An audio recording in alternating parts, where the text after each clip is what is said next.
Welcome back to Scaling Theory. Today's episode is different, as for the first time on Scaling Theory, we focus on research methodology.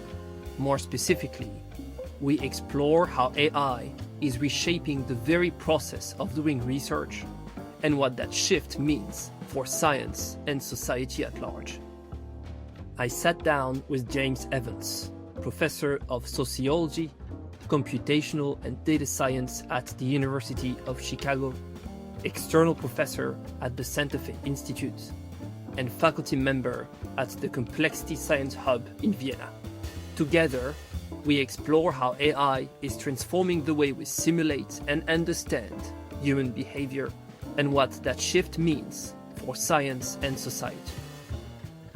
We dive into his pioneering work on using large language models to simulate individuals, societies, and entire social systems.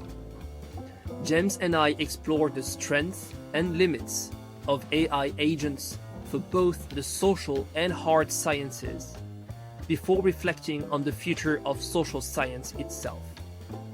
We also discuss the role of small research teams in disruptive innovation and how to cultivate proximity and serendipity in a research world where we increasingly cooperate with machines. I hope you enjoyed our conversation. James, thank you so very much for coming on the podcast. It's a very special day for me to have you here. I've been following your work for quite some time, and as you will see, we know quite a few people in common. What I've done is that I divided the conversation in two different parts. First, I want to talk about simulations, and then I want to talk about research teams, how to organize them and the dynamics within those teams. But before we start, I have two questions for you. The first one is this: what is a main passion of yours outside of everything we'll be discussing today? And do you think that it may have an influence on your academic endeavor? That's a big question. I'm really interested in science as an evolving humanity, as a way in which we're trying, as humanity, try to understand ourselves and understand the universe. I think beyond the things we're going to talk about today, I do have a book that I'm finishing up called Knowing with a colleague, Jacob Foster. And I think, that really is my passion, understanding how it emerged as a human project, how we can preserve it, especially in these times of kind of conflict and in some ways lacking confidence, and how we can accelerate it in the context of artificial intelligence. And so I'll keep coming back in my use of AI, not only to how do we use it to simulate social phenomena, but how do we use it to better enhance our scientific capacity and foresight. So, yeah. How does it materialize? Are you subscribing to science magazines? Are you screening Nature on a daily basis? Is there something special that you do? I take many sabbaticals in different fields. I spend time in the library, basically, and online, poring over work from different fields. I do regularly read PNAS, Science and Nature. Not that I read every single article cover to cover, but I skim every article. And then I'm interested in the epistemic moves that are being made. And I believe that innovations from some of those moves can inform others. And by epistemic, I just mean that standards for knowledge, like how we construct new inferences and arguments. A related topic, which I think in some ways challenges and is challenged by the current way of doing science, relates to existential risks. I taught a class with Daniel Holtz, the head of the science board for the Bulletin of Atomic Scientists, class on Are We Doomed, that was featured in last summer's New Yorker cover article, I think June 6th of 2024, in which we explored and continue to explore how to think about existential risks. And I think this is one of those challenges, because humanity is a single experiment, or at least humanity on this earth is a single experiment. We would need different epistemic standards, different epistemologies to be able to approach developing knowledge and some preparatory certainty, thinking about policies that would allow us to avert risks and accidents associated with our control of big powers. So these are things that I think a fair bit about and teach about. That makes me want to ask you a question that I did not plan on asking, but you mentioned that humanity is an experiment. And I will ask you for a very short answer because this is not the topic of today's discussion, but are we living in a computer simulation? That's a very Stephen Wolfram-esque question, and he's a good friend, and I appreciate that perspective. I think there's two ways to think about that. One is that is this a determinative framework? Is it a computer simulation without random number generators? And I think the answer to that is definitively no. But I think, are we ourselves a simulation? I mean, in a Borgesian sense, yes. If the simulation is the size of this world, and I do believe that society is a computer in that it computes questions and answers to its own evolving problems. So I would say, is it a simulation of itself? I would say the answer is yes. I believe society and nature are themselves computational devices, that intelligence is itself a computational phenomena.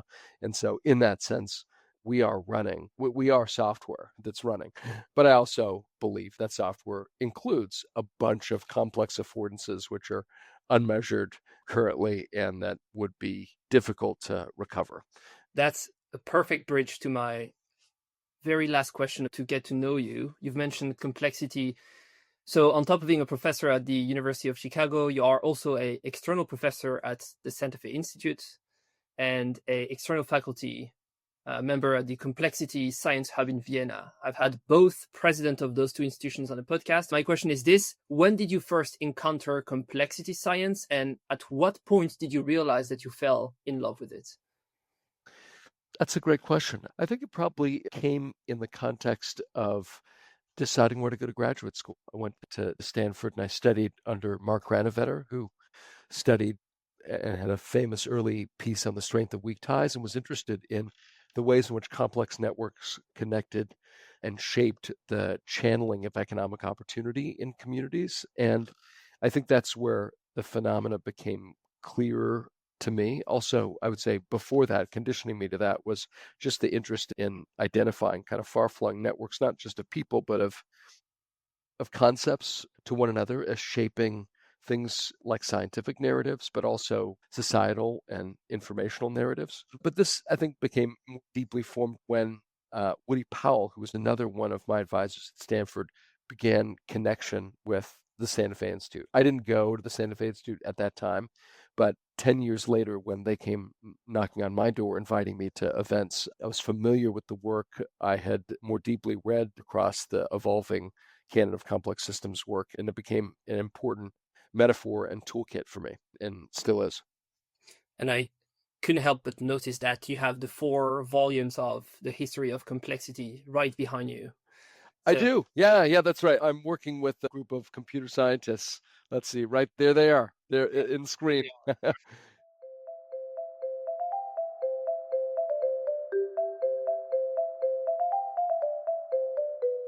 okay, let's move on to the main reason why I wanted to have you on the podcast.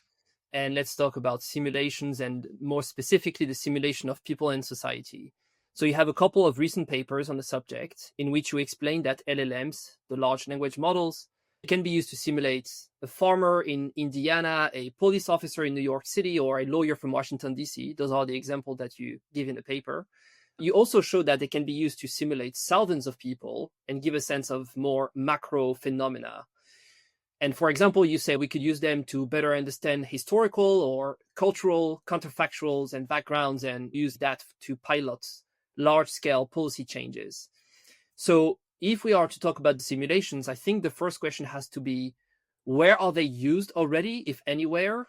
And in which scientific field do you think that they will become common practice first? I think that they're most likely to become common practice in the fields in which we're fundamentally unable to have data. And the biggest of this is the future. So I mentioned existential risk earlier. So I think that they're in both defense related scenarios, basically where the costs in human bodies and parts of civilization are high, and in existential risk scenarios and threat related scenarios. These are situations in which I believe almost certainly these will become the dominant methods for simulating the future, because we have to simulate the future. We have to speculate the future. If we don't, then we'll continue to do what we do as societies, which is make decisions on timescales of 10 to 30 years We don't make long-term decisions. We don't have an appetite for them. We don't have structures that reward or reinforce them. And I believe that these simulations are both going to facilitate some longer term views by enabling us to generate these futures. And of course, they will thrive or remain in a liminal state as a function of their ability to actually predict near term. So if that's the scientific project that we have to engage in, is characterizing the degree to which they are descriptive and predictive of the phenomena that we observe in context.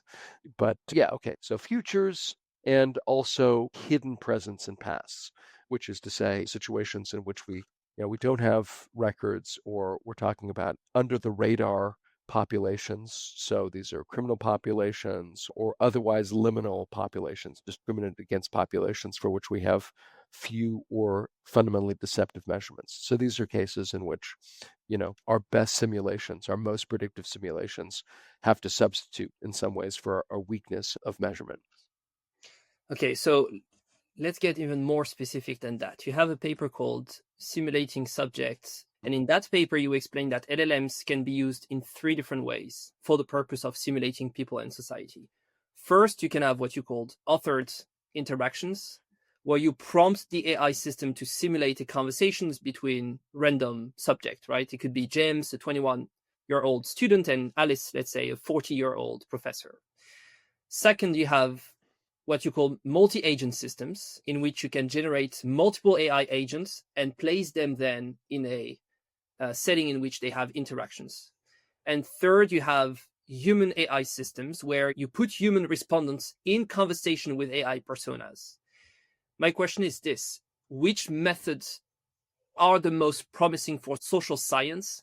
Same question, I guess, for hard science, which is a way for me to ask, should we expect that those methods will scale differently depending on the scientific field where we want to use them?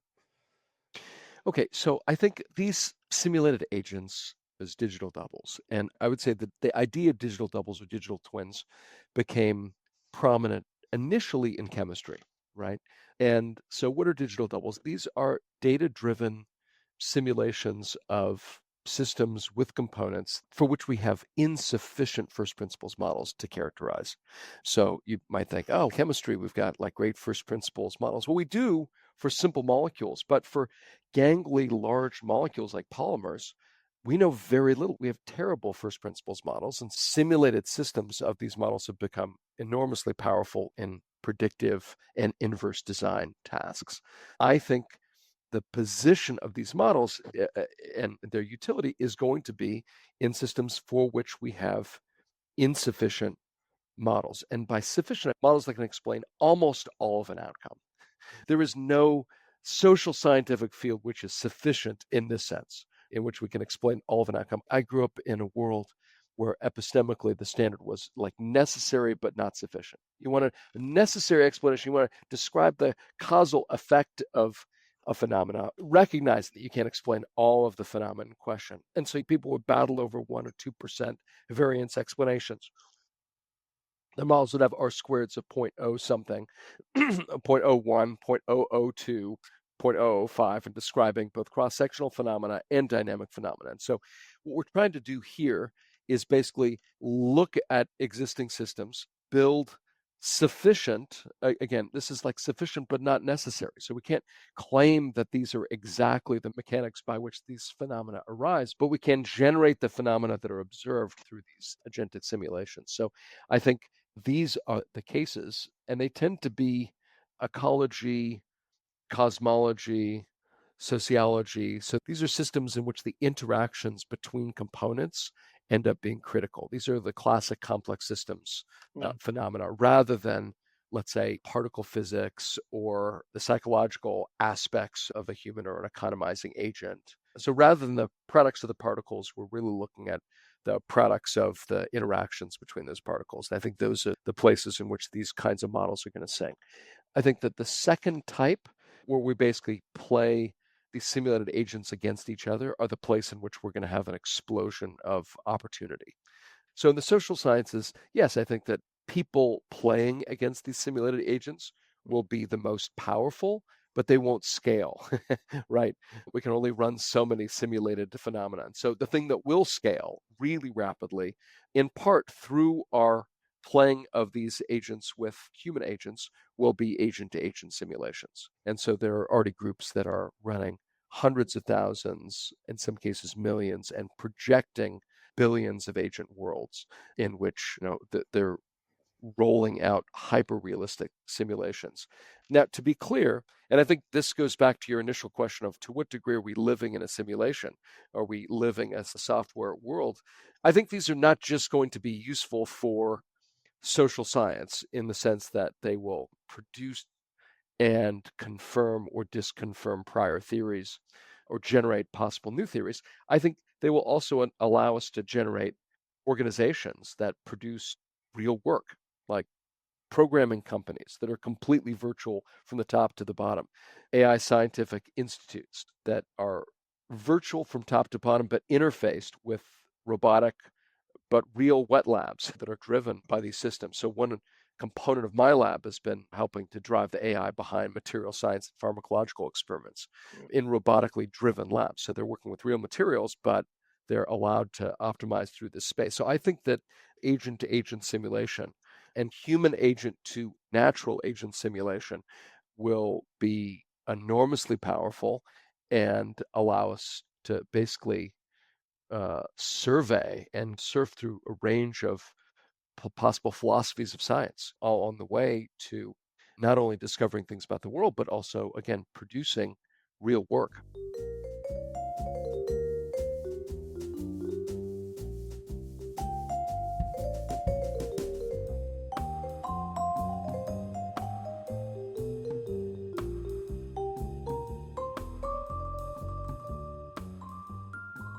What do you make then of incentives to actually scale AI for the purpose?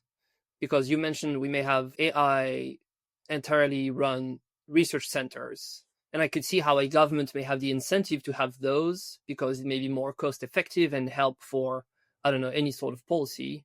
But when it comes to, let's say, AI for the purpose of measuring the effectiveness of regulation, then I'm not sure if the incentive is always here, right? Because as a policymaker, you may have an incentive to say that whatever you do is always good. Do you think that incentives will play a role in the scaling of those depending on the field? Or would you say that on the long run, this will be deployed no matter what? I think you're basically saying something that feels like an echo of a distinction that Yuval Noah Harari in his recent book Nexus, where he distinguishes between information that's regarding truth in the world and information that's regarding order. And I hear you basically saying, oh, doesn't some policy just want to reflect and reinforce a particular kind of order? And so, yeah, that policy, which is against scientific policy, wants to reduce order. There are organizations that want to reduce data that are emitted from both the economic, the political system, and the policy-oriented system. Those are not sustainable initiatives. They may sustain for, how long did the Roman Empire sustain? How long did, Chinese dynasties sustain? They may sustain for a period, but without rich knowledge-based feedback about the degree to which they work with their human components, then they can't scale and they can't persist. So I think time and time again, humanity is going to come back to, or going to have waves in which we do evaluate policy in the same way that we evaluate our medicine, for example, which you can think of as a policy science, through scientific means. And so I think the arc is going to return, even though, of course, there are forces to perform professional practice and public policy without data. Okay, so that's the good news on the medium to long run.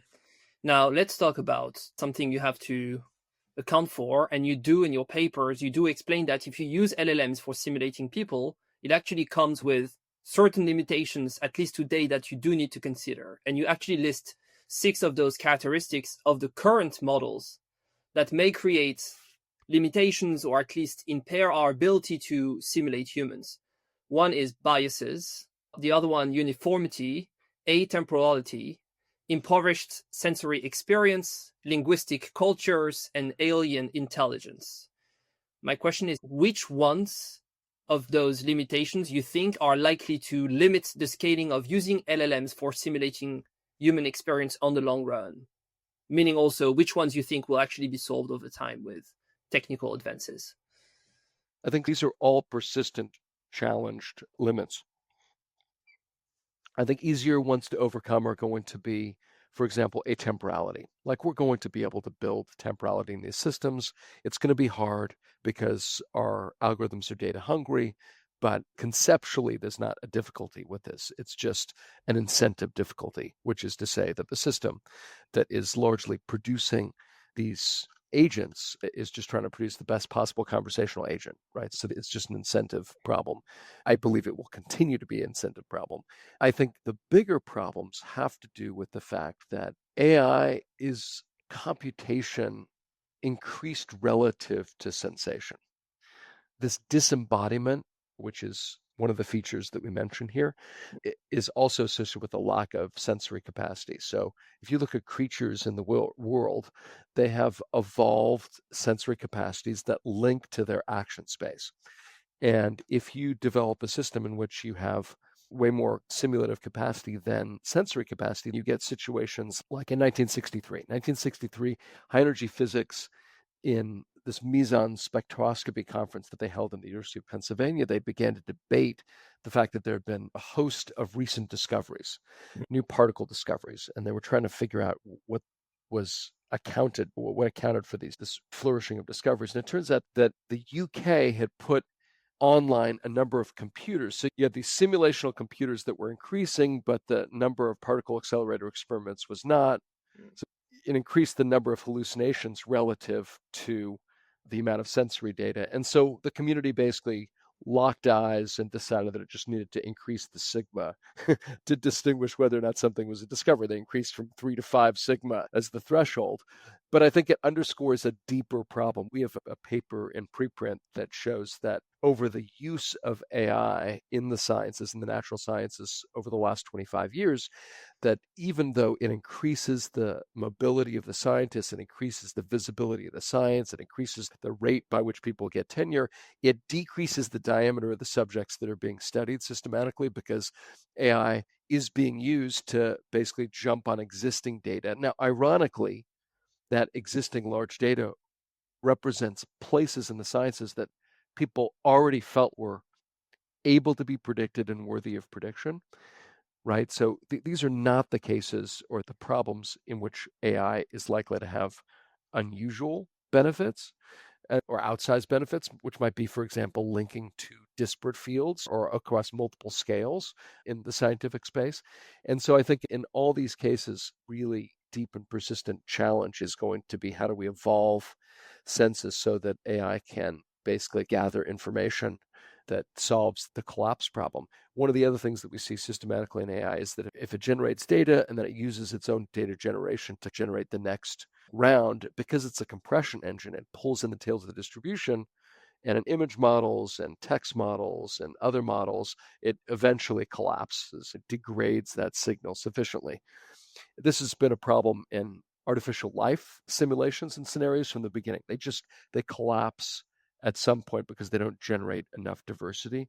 Why don't they generate enough diversity? Because they don't have life experience and dynamic kind of sensory inputs or informational inputs. And so we're going to have to give a lot more life to these agents. And I think there are ways to begin to do this. There's a lot of information that are already in these large models, but I think there's more information that we can put in these large models, right? So in addition to standard attention-based kind of compression mechanisms, for example, RAG, retrieval augmented generation, is an increasingly popular approach. So you can imagine constructing an agent that was aware of a human agent's corpus, all the things that they'd written, all the things that they had ever cited before. So they're dynamically engaged with kind of a human focus memory. That would be a very simple way of doing this in the context of social simulations. But I think it's going to take more than that to build really persistent and powerful simulations that not only inform social science, but also generate simulated activities that are of real value.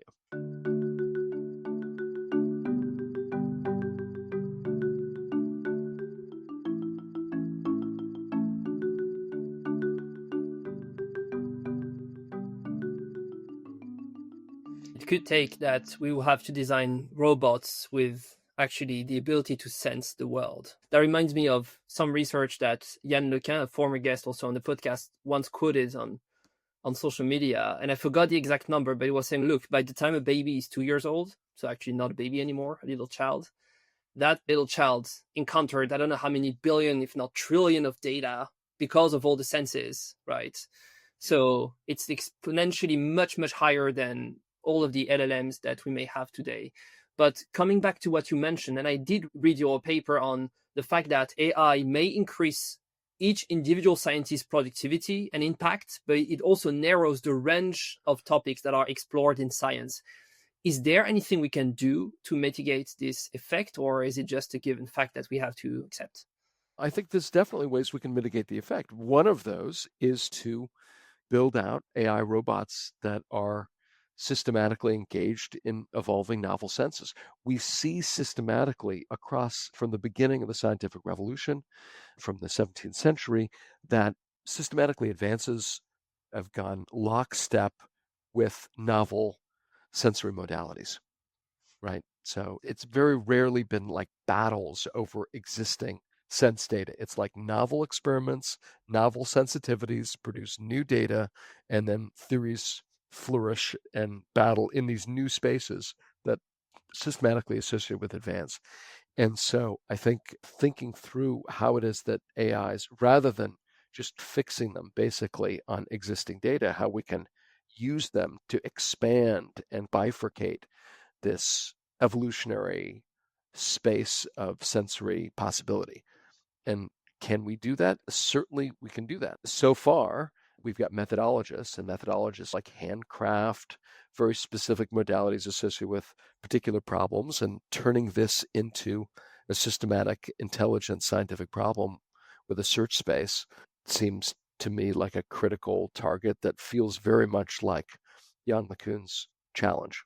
So I would certainly agree. Yeah, I just got the funding to hire, in my baby step way, a postdoc, a robotics postdoc focused precisely on this, on exploring evolution in the context of sensory modalities with AI. But AI can also explore the space of possible explanations independent of data, right? So think about origins questions, origins of language, organs of social organization, organs of life, origins of space. All these origins questions indicate worlds in which we have very little data, right? Because stability in the universe is the thing that preserves data, right? Or institutional stability, like temple cultures in Mesopotamia, are the things that preserve libraries. Can we build inferential engines that generate possibilities in these pre-data or liminal data spaces related to origins questions? And I think the answer is we can. It's just we need to invite AI to move up the value chain.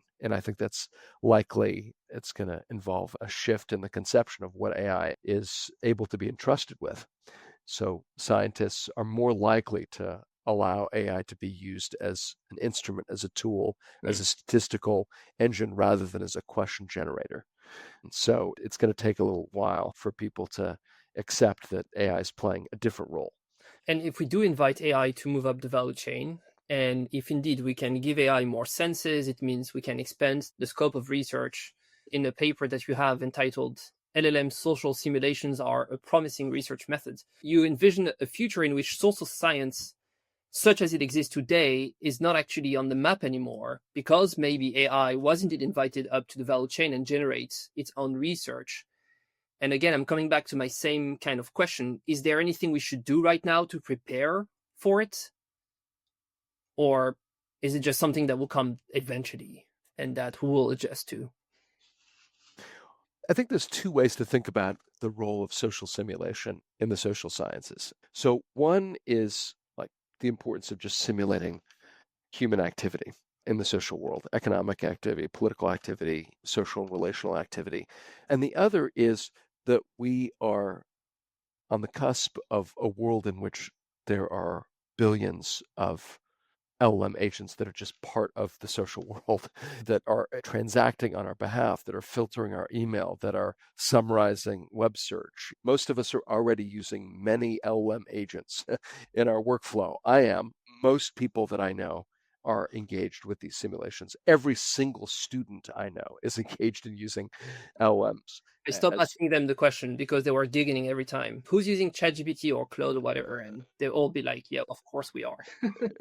in which ones and how are they doing it and in what ways. So I think a second critical part of this process is just like simulating the world in which we live already. So understanding the way in which, humanity, human sciences, and the sciences in general are going to respond basically to this world of agents that exists, right? So in some ways, we're simulating humans with agents which are not human agents, and we're simulating human response to LLMs with LLMs in that second setting. Just to perform the most traditional social science, we need to bring large language models to the table if we want to understand this present moment, this kind of cognitive partnership and cognitive networks that are emerging. The very thing that we're studying, we have to bring to the table if we want to do even the most empirical, realistic, grounded research. So I would say you might consider the one speculative, but the other is in some ways the most conservative thing to study for a social scientist in the present moment.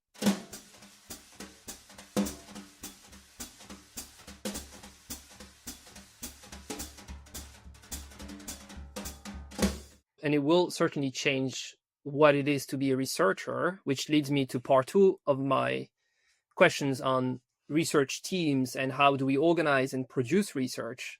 You have a paper you co-authored in 2023 in which you explore how physical proximity among researchers can actually help for scientific advancement. In a world in which AI is also partnering with us, how does it impact science and our ability to produce research? That's a great question. I think the underlying idea of the paper that you're describing, which is similar to another wonderful paper by Fei Wu that he wrote independently in Nature magazine, is that basically when you're in person, you end up being brought in contact with ideas and perspectives that you couldn't have conceived of as being relevant. For example, that particular paper that we wrote in Research Policy showed that if you sample and you ask researchers, you sample their papers, you sample the citations from their papers, you pose them with those citations, and you ask them, how did you find these sites? Who wrote these works? How did you become familiar with them? How important were they intellectually to the piece? The things that are the most intellectually important are the things that are systematically the most unrelated to that area of research and are best signaled by other scholars who are at your same institution but not at your same department, right? So these are people that you come in contact with accidentally in sustained relations because you're on a committee at the university, because you go to the same Whole Foods, because your kids are on the same football team, whatever, right? What does this mean? This means that if we want to engage in the same collective abduction, like the reason why scientific discovery works systematically, abductive discovery, which is to say, surprisingly useful explanations come from other fields and make their way into our research, into our visibility, then we're going to have to find sustained ways of surprising ourselves and getting access to useful explanations across the scientific space. To be honest, I think that this kind of rich analogy making is the very thing that artificial intelligence does best. And so I actually think that the possibility of staging these kinds of cross-domain analogies is Jeff Hinton argues that this is both the advantage and in some sense the fear of emergingly useful AI, and I couldn't agree more. It's not like it's simple, and I think this has to do with the linguistic cultures question earlier, in the same way that there are different language cultures that have different representation in these online spaces. Each one of them has sets of associations which are more or less dominant in the resulting systems. Similarly, you've got different analogies, different patterns of discovery, different theories that exist in different parts of this space. And so we have to identify, isolate them, amplify them, or de amplify them, and transmit them across the scientific space. But that being said, already the systems are beginning to do this in pretty profound ways that I think we're seeing beginning to manifest. And I think we're going to have to build institutions that facilitate future access to information that look like universities, which is to say that stage conferences and information accesses that put us in conversation with surprisingly useful ideas from across the scientific space. And, AI can filter those in pretty powerful ways already. So actually, I think that's an opportunity and not a kind of like that. The limitation of in-personness, one might think is, okay, that's another way in which diversity is going to decrease. But I think one can see pathways towards generation. And this comes back to your idea of, are we living in a simulation? I think we're talking about simulating surprisingly useful conferences. And I think this is one of those things where we can and should actually simulate those conferences and harvest interesting ideas from them. And we should simulate those conferences so that we can stage those conferences between disciplines and fields and ideas which are surprisingly useful to each other. So in a sense, if you are correct, then you will see that more and more AI agents will play a role in research teams. And yet you have a couple papers in which you are singing the tune of small research teams against the very large ones. In one, you actually show that the more you increase collaboration, so the more collaborators among scientists, the more you can have a false sense of certainty, and this could actually reduce replicability. And in another paper published in Nature with two of your co-authors, you actually explain that small teams are actually more likely to produce disruptive innovation as opposed to the large ones that tends to work on existing ideas. So is there a way and a future in which we can scale research teams, let's say your lab, and yet maintain true collaboration, replicability, and potentially be disruptive as much as we want it to be? I think so. It goes down to the fundamentals of what these arguments are about. So, one aspect of the large teams and small teams argument has to do with the economics of large and small teams. So, if you have a large team, it's expensive. There's lots of participants, there's lots of coordination costs. And how do you ensure success? You do the same thing that like a big production studio that's deciding between whether to fund Transformers 10 versus the next independent Slumdog Millionaire. And like you pick Transformers 10. You know why? Because it's going to yield Transformers 9 receipts minus epsilon. And that's what big team science does. And I don't think it's because it's doomed to do it. I think it's because it's deeply incentivized to do it by basically building on yesterday's hits. But in building on yesterday's hits, it decreases the likelihood that it can influence the deeper future because it's not a pivot, it's just a momentum investment, basically. So I think a subsequent paper that we studied showed that flat teams actually captured even more variation in the ability of teams to discover than small teams. So small teams are more likely to be flat, and by flat, a deeper intellectual contribution across the diversity of the team.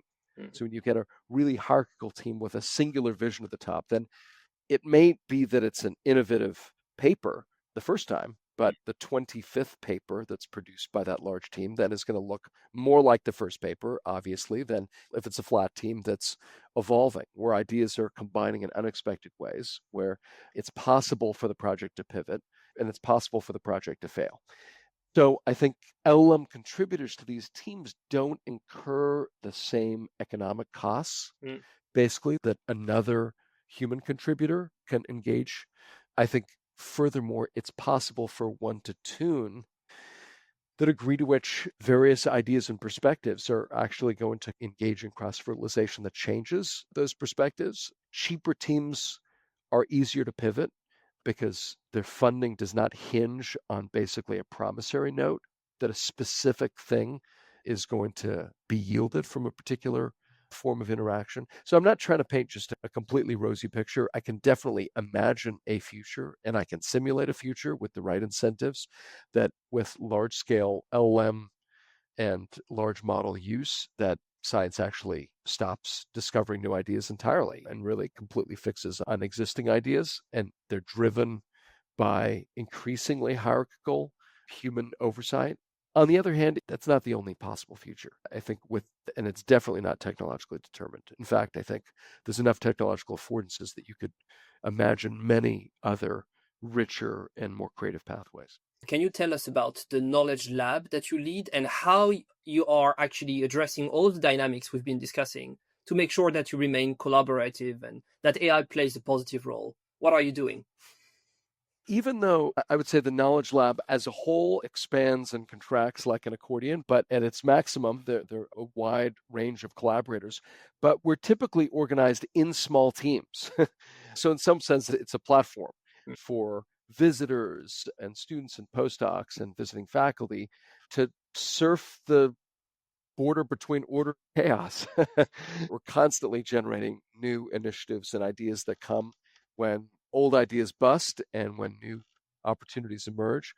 We're not a singular lab in the sense that, for the most part, the projects that I lead are driven by the students and collaborators that I'm involved with, rather than they're certainly influenced by Knowledge Lab and they're influenced by me and other long-term leaders and collaborators in the space. But the conversation is evolving and it's trying to bring in and be led by new information rather than garner new information for its purposes. So it's a complex system. Try. Yeah. All right, let's hope that the Knowledge Lab can scale if that is indeed desired. So on that very positive note, it has been a wonderful conversation. Thank you so very much. I learned a lot. I hope to see you soon, maybe in Chicago when I come and run the marathon one day. And until then, take care of yourself. And if you can, someone else too. Bye. Thank you, Thibaut. This is wonderful. Okay. Thanks so much.